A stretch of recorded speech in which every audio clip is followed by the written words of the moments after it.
Hi friends, എല്ലാവർക്കും നമസ്കാരം. ഇന്ന് നമ്മൾ കാണാൻ പോകുന്നത് കേരള PSC 2024 ചോദിച്ചുകൊണ്ടിരിക്കുന്ന മികച്ച സ്റ്റേറ്റ്മെന്റ് ചോദ്യങ്ങളാണ്.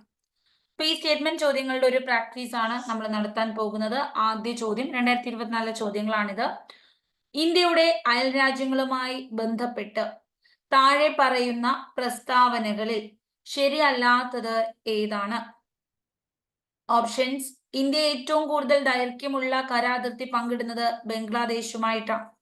ഗൾഫ് ഓഫ് മാന്നാറും പാക് കടലിടുക്കും ഇന്ത്യയെയും ശ്രീലങ്കയെയും വേർതിരിക്കും. റെഡ് ക്ലിഫ് രേഖ ഇന്ത്യയും പാകിസ്ഥാനെയും തമ്മിൽ വേർതിരിക്കുന്നു. ഖൈബർ ചുരം ഇന്ത്യയും ഭൂട്ടാനെയും തമ്മിൽ വേർതിരിക്കുന്നു. 4 ഓപ്ഷൻസ് ആണ് നമ്മൾ കാണുന്നത്. അപ്പൊ എങ്ങനെയാണ് നമ്മളിത് ചെയ്യേണ്ടത്? അപ്പോ നമ്മൾ ഓൾറെഡി പഠിച്ചിട്ടുണ്ട്. ഇന്ത്യയുടെ അയൽ രാജ്യങ്ങൾ 9 എണ്ണം, 7 എണ്ണം കര അതിർത്തി, 2 എണ്ണം കടൽ അതിർത്തി. ഇനി നമ്മളുടെ 2024 ഒരു ചോദ്യ പേപ്പറിൽ ഇന്ത്യയുടെ അതിർത്തി പങ്കിടുന്ന രാജ്യങ്ങളുടെ എണ്ണം എത്ര എന്ന് ചോദിച്ചപ്പോൾ ഉത്തരം 7 ആയിരുന്നു. അതവർ ശരിവെച്ചു. യഥാർത്ഥത്തിൽ 9 ആണെങ്കിലും ഫൈനൽ ആൻസർ കീയിൽ 7 എന്നുള്ളത് ശരിവെച്ചു. ഓക്കെയാണ്. കര അതിർത്തിയാണ് 7, കടൽ അതിർത്തി 2, ശ്രീലങ്ക, മാലിദ്വീപ്. ഇന്ത്യ ഏറ്റവും കൂടുതൽ ദൈർഘ്യമുള്ള കരാതിർത്തി പങ്കുവെക്കുന്നത് ബംഗ്ലാദേശുമായിട്ടാണ്. ശരിയാണ്. ഗൾഫ് ഓഫ് മാന്നാറുണ്ട്, പാക് കടലിടുക്ക് PALK ആണ്. അതുകൊണ്ട് തന്നെ പാക് കടലിടുക്കെന്നും പാൽക്ക് കടലിടുക്ക് എന്ന് പറയുന്നുണ്ട്. ഇത് ഇന്ത്യയും ശ്രീലങ്കയും തമ്മിൽ വേർതിരിക്കുന്നു. അപ്പൊ 2 എണ്ണം ഉണ്ട്. ഗൾഫ് ഓഫ് മാന്നാറും ഉണ്ട്, പാക് കടലിടുക്കുമുണ്ട്. ഇന്ത്യ ശ്രീലങ്ക സ്ഥിരമായി കണ്ടുവരുന്ന ഒരു ചോദ്യമാണ് ഇന്ത്യ ശ്രീലങ്ക വേർതിരിക്കുന്നത്. റെഡ് ക്ലിഫ് രേഖ ഇന്ത്യയും പാകിസ്ഥാനെയും തമ്മിലാണ് വേർതിരിക്കുന്നത്. സിറിൽ റെഡ് ക്ലിഫ്, ഇതും ശരിയാണ്. അപ്പൊ ഖൈബർ ചുരം ഇന്ത്യ ഭൂട്ടാനെ വേർതിരിക്കുന്നു. ശരിയാണോ? അല്ല. ഖൈബർ ചുരം ഇന്ത്യ ഭൂട്ടാനെയാണോ? അല്ല. അപ്പോ അഫ്ഗാനിസ്ഥാന്റെ ഏതാണ് ബന്ധിപ്പിക്കുന്നത്? ഡ്യൂറന്റ് രേഖയാണ് ഇന്ത്യ അഫ്ഗാനിസ്ഥാൻ. അപ്പൊ ഇവിടെ തെറ്റായതാണ് ചോദ്യം. നമ്മുടെ ആൻസർ ഓപ്ഷൻ ഡി ആണ്. ഓപ്ഷൻ ഡി ആണ് നമ്മുടെ ഉത്തരം. ഇന്ത്യ ഏറ്റവും കുറവ് കര അതിർത്തി പങ്കുവെക്കുന്നത് ആരുമായിട്ടാണ്? ആൻസർ അഫ്ഗാനിസ്ഥാനുമായിട്ടാണ് ഇന്ത്യ ഏറ്റവും കുറവ് കര അതിർത്തി പങ്കുവെക്കുന്നത്. വെരി ഇമ്പോർട്ടന്റ് ആയിട്ട് നമ്മൾ ഓർക്കണം. അപ്പോ ഇന്ത്യ ഏറ്റവും കൂടുതൽ അതിർത്തി പങ്കുവെക്കുന്നത് ആരുമായിട്ടാണ്? അത് നമ്മൾ ഓർക്കണം, ബംഗ്ലാദേശുമായിട്ടാണ്. ഇന്ത്യ പാകിസ്ഥാനുമായി അതിർത്തി പങ്കുവെക്കുന്നുണ്ട്. ഇപ്പൊ രാജസ്ഥാൻ ഇപ്പൊ പാകിസ്ഥാനുമായി ചേർന്ന് കിടക്കുന്നു. അപ്പൊ കൂടുതൽ ഭാഗം അവിടെ വരുന്നുണ്ട് എന്ന് ഓർക്കുക. ഓക്കെയാണ്. ഇനി നമുക്ക് അറിയേണ്ടത് രണ്ടാമത്തെ ചോദ്യം. ഓക്കെ, പാകിസ്ഥാനുമായി ബന്ധപ്പെട്ടതാണ് ഈ ഖൈബർ. ഇപ്പൊ അഫ്ഗാനിസ്ഥാൻ, കാബൂല്, പാകിസ്ഥാൻ ഇത് കണക്ട് ചെയ്യുന്നതാണ് ഖൈബർ പാസ് വരുന്നത്. ഇനി അടുത്ത ഒരു ചോദ്യം വരുന്നത് ഇന്ത്യൻ പൗരന്റെ മൗലിക അവകാശങ്ങളുമായി ബന്ധപ്പെട്ട് താഴെ പറയുന്ന പ്രസ്താവനകളിൽ തെറ്റായിട്ടുള്ളത് ഏതാണ്? തെറ്റായിട്ടുള്ള പ്രസ്താവന ഏത്? മൗലികാവകാശങ്ങളെ സംരക്ഷിക്കുന്നത് ഭരണഘടനയാണ്. മൗലികാവകാശങ്ങളിൽ മാറ്റം വരുത്തുവാൻ ഭരണഘടനാ ഭേദഗതിയിലൂടെ മാത്രമേ സാധിക്കുകയുള്ളൂ. ഗവൺമെന്റിന് ഒരു ഘടകവും മൗലികാവകാശങ്ങൾ ലംഘിക്കുന്ന രീതിയിൽ പ്രവർത്തിക്കാൻ പാടില്ല. മൗലികാവകാശങ്ങൾ ന്യായവാദ അർഹമല്ല. നമുക്ക് വേണ്ടത് തെറ്റാണ്. മനസ്സിൽ വേണം, തെറ്റ് വേണം. മൗലികാവകാശങ്ങളെ സംരക്ഷിക്കുന്നത് ആരാണ്? ഭരണഘടനയാണ്. ശരിയാണ്. മാറ്റം വരുത്തുവാൻ ഭരണഘടന ഭേദഗതിയിലൂടെ മാത്രമേ സാധിക്കൂ. മൗലികാവകാശങ്ങൾ മാറ്റണമെങ്കിൽ ഭേദഗതി ചെയ്യണം. ശരിയാണ്. ഗവൺമെന്റിന്റെ ഒരു ഘടകവും മൗലികാവകാശങ്ങൾ ലംഘിക്കുന്ന രീതിയിൽ പ്രവർത്തിക്കാൻ പാടില്ല. അപ്പൊ മൗലികാവകാശങ്ങൾ എന്ന് വെച്ചാൽ മൗലികമായ അവകാശമാണ്, ഏറ്റവും പ്രധാനപ്പെട്ട അവകാശമാണ്. ഇതാരും ലംഘിക്കാൻ പാടില്ല. ന്യായവാദ അർഹമല്ല. അർഹമല്ലാത്തത് നമ്മുടെ ഡയറക്റ്റീവ് പ്രിൻസിപ്പിൾസ് ഓഫ് സ്റ്റേറ്റ് പോളിസിയാണ്, നിർദ്ദേശ തത്വങ്ങളാണ് ന്യായവാദ അർഹമല്ലാത്തത്. മൗലികാവകാശങ്ങൾ ആരെങ്കിലും നമ്മളെ ഹനിച്ചാൽ നമുക്ക് അത് സുപ്രീം കോടതിയുടെ ആർട്ടിക്കിൾ 32 എന്ന റിട്ട് പ്രകാരവും ഹൈക്കോടതിയിലൂടെ 226 എന്ന ഇത് പ്രകാരവും നമുക്ക് എന്ത് ചെയ്യാം? നേടിയെടുക്കാൻ സാധിക്കും. 5 റിട്ടുകൾ പുറപ്പെടുവിക്കുന്നുണ്ട്. അപ്പൊ അതുകൊണ്ട് തന്നെ കോടതി വഴി നമുക്ക് നേടിയെടുക്കാൻ സാധിക്കുന്നതാണ്. അപ്പോ ഇവിടെ തെറ്റായിട്ടുള്ളത് ന്യായവാദ അർഹമാണ് മൗലിക അവകാശം. ചുവടെ കൊടുത്തിരിക്കുന്നവയിൽ നിന്നും വായുവിലൂടെ പകരുന്ന രോഗങ്ങൾ തിരഞ്ഞെടുക്കുക. ക്ഷയം, ടൈഫോയിഡ്, ചിക്കൻ പോക്സ്, എലിപ്പനി. ഇതിനകത്ത് ക്ഷയരോഗം എന്ന് പറയുന്നത് ബാക്ടീരിയ ആണ്. എലിപ്പനി എന്താണ്? ബാക്ടീരിയ ആണ്. ചിക്കൻ പോക്സ് എന്താണ്? വൈറസ് രോഗമാണ്. അതും ചോദിക്കാറുണ്ട്. ഏത് ജീവിയാണ് ഈ രോഗം പരത്തുന്നത് എന്ന് ചോദിക്കാറുണ്ട്.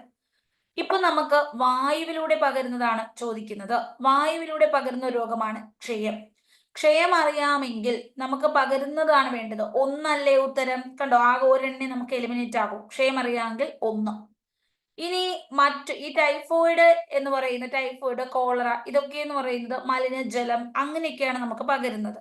അപ്പൊ 2 എന്ന് പറയുന്ന സ്റ്റേറ്റ്മെന്റ് ശരിയാണോ? അല്ല. അപ്പൊ ഇതിൽ 1 4 ആണോ 1 3 ആണോ? എലിപ്പനിയാണോ ചിക്കൻ പോക്സ് ആണോ?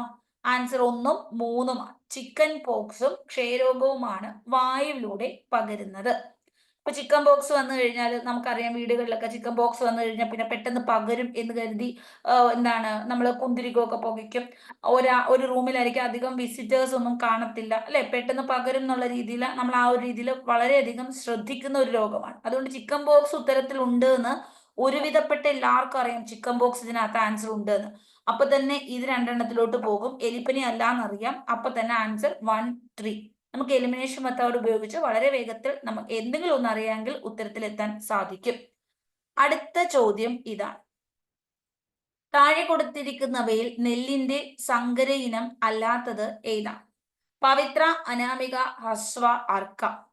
നെല്ലിന്റെ സങ്കര ഇനങ്ങൾ അല്ലാത്തതാണ് ചോദ്യം. പവിത്രയും ഹ്രസ്വവും നമ്മുടെ നെല്ലിന്റെ സങ്കര ഇനമാണ്. പവിത്രയും ഹ്രസ്വവും. അപ്പൊ അല്ലാത്തത് ഏതാണ്? 2 4 ആണ്. 2 4 ഓപ്ഷൻ ഏതാണ്? ഓപ്ഷൻ എ ആണ്. അപ്പോ ഇവിടെ ഹ്രസ്വ കണ്ടോ, ഇവിടെ ആണെങ്കിലോ പവിത്ര ഉള്ളപ്പോ ഇത് 2 നമുക്ക് വെട്ടാം. അപ്പൊ ആൻസർ 2 4. ഇനി താഴെ പറയുന്ന പ്രസ്താവനയിൽ തെറ്റായിട്ടുള്ളത് ഏതാണ്? ഓപ്ഷൻ പഞ്ചായത്ത് രാജ് സംവിധാനം പ്രകാരം 1/3 സീറ്റുകൾ എല്ലാ തലങ്ങളിലും സ്ത്രീകൾക്കായി സംവരണം ചെയ്തിട്ടുണ്ട്. ഗ്രാമപഞ്ചായത്ത് ഭരണഘടനയുടെ 11ാം ഷെഡ്യൂളുമായി ബന്ധപ്പെട്ടിരിക്കുന്നു. ഗ്രാമസഭയുടെ മേൽനോട്ടത്തിലാണ് ഗ്രാമപഞ്ചായത്ത് പ്രവർത്തിക്കുന്നത്. ഗ്രാമസഭ വിളിച്ചു ചേർക്കുന്നത് ഗ്രാമപഞ്ചായത്ത് പ്രസിഡന്റും അധ്യക്ഷൻ വാർഡ് മെമ്പറുമാണ്. അപ്പൊ ഇതില് തെറ്റായിട്ടുള്ള സ്റ്റേറ്റ്മെന്റ് എന്താണ്? ഈ പഞ്ചായത്ത് സംവിധാന പ്രകാരം 1/3 സീറ്റുകൾ ആർക്കുള്ളതാണ്? അത് സ്ത്രീകൾക്കായി സംവരണം ചെയ്തിട്ടുള്ളതാണ്. ശരിയാണ്. ഈ ചോദ്യം മാത്രമായി പലതവണയും വരുന്നുണ്ട്. സ്ത്രീകൾക്ക് മാത്രമായി സംവരണം ചെയ്തിട്ടുള്ളതാണ്. ഇനി പഞ്ചായത്ത് രാജ് 11ാം ഷെഡ്യൂൾ അല്ലേ പഞ്ചായത്ത് രാജ്? 12 ആണെങ്കിൽ നഗരപാലികയാണ്. 12 നഗരപാലികയാണ്. ഇനി അടുത്തത്, ഗ്രാമസഭയുടെ മേൽനോട്ടത്തിലാണ് ഗ്രാമപഞ്ചായത്ത് പ്രവർത്തിക്കുന്നത്. ഈ സ്റ്റേറ്റ്മെന്റും ശരിയാണ്. അപ്പൊ നമ്മുടെ തെറ്റ് ഏതാണ്? ഓപ്ഷൻ ഡി ആണ്. അപ്പൊ ഗ്രാമസഭ വിളിച്ചു ചേർക്കുന്നത് വാർഡ് മെമ്പർ, അധ്യക്ഷൻ പ്രസിഡന്റ് ആണ്. അപ്പൊ ഈ ഒരു സ്റ്റേറ്റ്മെന്റ് തെറ്റാണ്. ഇത് തിരിഞ്ഞുപോയി. ഇനി തിരമാലകൾ എന്നാൽ എന്ത്? ജലത്തിന്റെ ചലനം, സമുദ്രോപരിതലത്തിൽ ഊർജ പ്രവാഹം, ചന്ദ്രന്റെയും സൂര്യന്റെയും ഗുരുത്വാകർഷണ ബലം മൂലം സമുദ്രജലത്തിനുണ്ടാകുന്ന ചലനം. അപ്പൊ തിരമാല എന്ന് വെച്ചാൽ എന്താണ്? നമ്മൾ കാണുമ്പോൾ ജലത്തിനൊരു ചലനം സംഭവിക്കുന്നതല്ലേ തിരമാല? അത് ശരിയല്ലേ? ജലത്തിനൊരു ചലനം സംഭവിക്കുന്നുണ്ട്. അതായത് നിശ്ചലമായി കിടക്കുകയാണോ? അല്ല. അപ്പൊ ജലത്തിന്റെ ചലനമാണ്.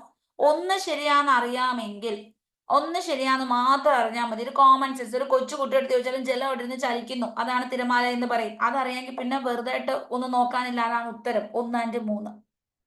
ഇനി 3 എന്താണ്? ചന്ദ്രന്റെയും സൂര്യന്റെയും ഗുരുത്വാകർഷണ ബലം മൂലം സമുദ്രജലത്തിന് ഉണ്ടാകുന്ന ചലനമാണ്. ചന്ദ്രൻ, സൂര്യൻ, ഗുരുത്വാകർഷണ ബലം മൂലം സമുദ്രജലത്തിന് ഉണ്ടാകുന്ന ചലനമാണ്. ക്ലിയർ ആണ്?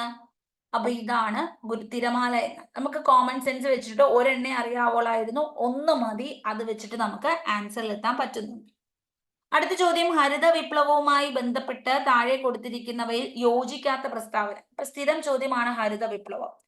ചെറുകിട കർഷകർ വൻകിട കർഷകർ തമ്മിലുള്ള അന്തരം വർദ്ധിച്ചു. അത്യുൽപാദന വിളകൾക്ക് കീടാക്രമണ സാധ്യത ഉണ്ടായിരുന്നു. ഹരിത വിപ്ലവത്തിന്റെ രണ്ടാം ഘട്ടം 1970 പകുതി മുതൽ 1980 പകുതി വരെയാണ്. അപ്പൊ ഇവിടെ നമ്മുടെ ആൻസർ എന്താണ്? യോജിക്കാത്തതാണ് വേണ്ടത്.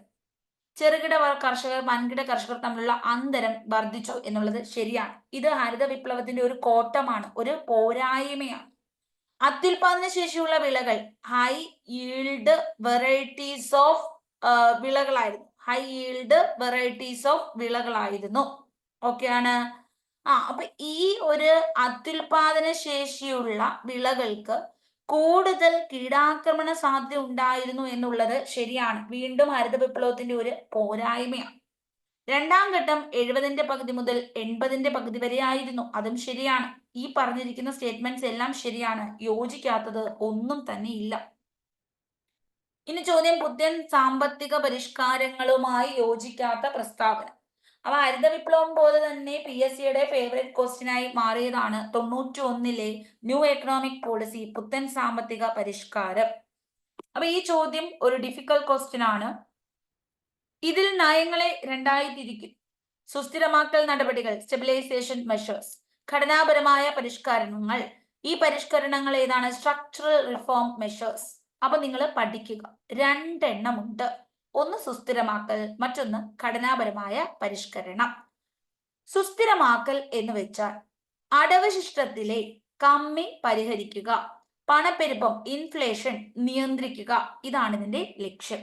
എന്താണ് സുസ്ഥിരമാക്കൽ എന്ന് വെച്ചാല് ഈ ബാലൻസ് ഓഫ് പേയ്മെന്റ്, അടവ് ശിഷ്ടത്തില് ബാക്കി വരുന്ന പൈസ, ആ കമ്മി പരിഹരിക്കണം. ഇൻഫ്ലേഷൻ, പണപ്പെരുപ്പം നിയന്ത്രിക്കണം. അപ്പൊ മാർക്കറ്റിലൊക്കെ ഇഷ്ടം പോലെ രൂപയുണ്ട്, അപ്പൊ പൈസയ്ക്ക് വലിയ വിലയൊന്നുമില്ല എങ്കിൽ ആ പണപ്പെരുപ്പം ഇൻഫ്ലേഷൻ ആണ്. അപ്പോൾ US ഡോളറും നമ്മുടെ ഇന്ത്യൻ രൂപയുമായി കമ്പയർ ചെയ്യുമ്പോൾ US ഡോളർ, ഇപ്പൊ ഒരു US ഡോളർ എന്ന് വെച്ചാൽ 90 രൂപയാന്ന് പറഞ്ഞാൽ ഇൻഫ്ലേഷൻ ആണ്. നമ്മുടെ പൈസയ്ക്ക് വിലയൊന്നുമില്ല. അവരുടെ 1 രൂപ നമ്മുടെ 90 രൂപയ്ക്ക് തുല്യാന്ന് പറഞ്ഞാൽ നമ്മുടെ വില നഷ്ടപ്പെട്ട് നിൽക്കുകയാണ്. അപ്പോ പണപ്പെരുപ്പം നിയന്ത്രിക്കണം. ഇനി ഘടനാപരമായ പരിഷ്കരണ നയങ്ങൾ ഹ്രസ്വകാല നടപടിയാണ്. ഘടനാപരമായിട്ടുള്ളത് ഹ്രസ്വകാല നടപടി എന്ന് പറഞ്ഞതാണ് തെറ്റായിട്ടുള്ളത്. ബാക്കിയെല്ലാം ശരിയാണ്. ഘടനാപരമായ പരിഷ്കരണ നയങ്ങളിൽ സമ്പദ് വ്യവസ്ഥയുടെ കാര്യക്ഷമത മെച്ചപ്പെടുത്തണം. അന്താരാഷ്ട്ര മത്സരക്ഷമത വർദ്ധിപ്പിക്കണം. അപ്പൊ ഇതൊരു ഹ്രസ്വകാല നടപടിയാണോ? അല്ല, ദീർഘകാല നടപടിയാണ്. എപ്പോഴും മത്സരക്ഷമത വർദ്ധിപ്പിച്ചുകൊണ്ടിരിക്കണം, സമ്പദ് വ്യവസ്ഥയുടെ കാര്യക്ഷമത മെച്ചപ്പെടുത്തിക്കൊണ്ടിരിക്കണം.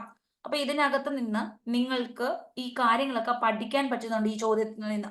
2024 ട്രെൻഡിങ് ക്വസ്റ്റ്യൻ ആണിത്. അപ്പോൾ കാര്യങ്ങൾ പഠിച്ചു വെക്കുക. ഇതുമായി ബന്ധപ്പെട്ട് ചോദിച്ചാൽ നിങ്ങൾക്ക് എഴുതാൻ പറ്റും. ക്വസ്റ്റ്യൻ കാണുമ്പോൾ ബുദ്ധിമുട്ടാണ്, ഒത്തിരി ഉണ്ട് എന്നൊക്കെ തോന്നിയാലും നമുക്ക് ഉത്തരത്തിൽ എത്താൻ പറ്റും അടുത്തൊരു ചോദ്യം വന്നാൽ. ഇനി നീതി ആയോഗ് ട്രെൻഡിങ് ആണെന്ന് ഞാൻ പറയേണ്ട കാര്യമില്ലല്ലോ. നീതി ആയോഗുമായി ബന്ധപ്പെട്ട് ശരിയായ പ്രസ്താവന എന്താണ്?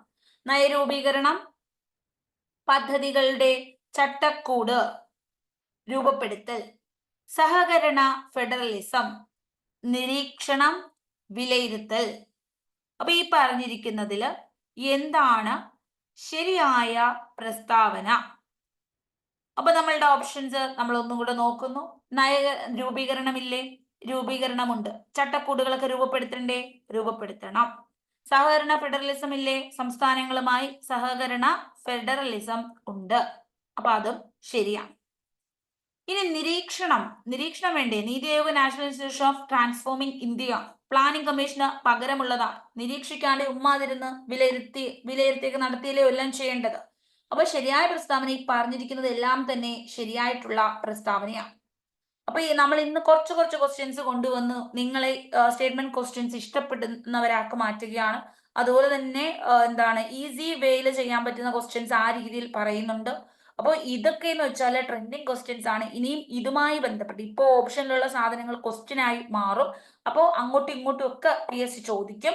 അങ്ങനത്തെ ക്വസ്റ്റ്യൻസ് ആണ് ഇത്. LDC LGSകാർക്കൊക്കെ വളരെ യൂസ്ഫുൾ ആയിട്ടുള്ള ഒരു സെക്ഷൻ ആണ്. കുറച്ച് പഠിച്ചുകൊണ്ട് നല്ല റാങ്കിലേക്ക് എത്താൻ വേണ്ടിയിട്ടുള്ള ഒരു സെക്ഷൻ ആണിത്. അപ്പൊ thank you so much. Next ക്ലാസ്സിൽ വീണ്ടും കാണാം. ബൈ.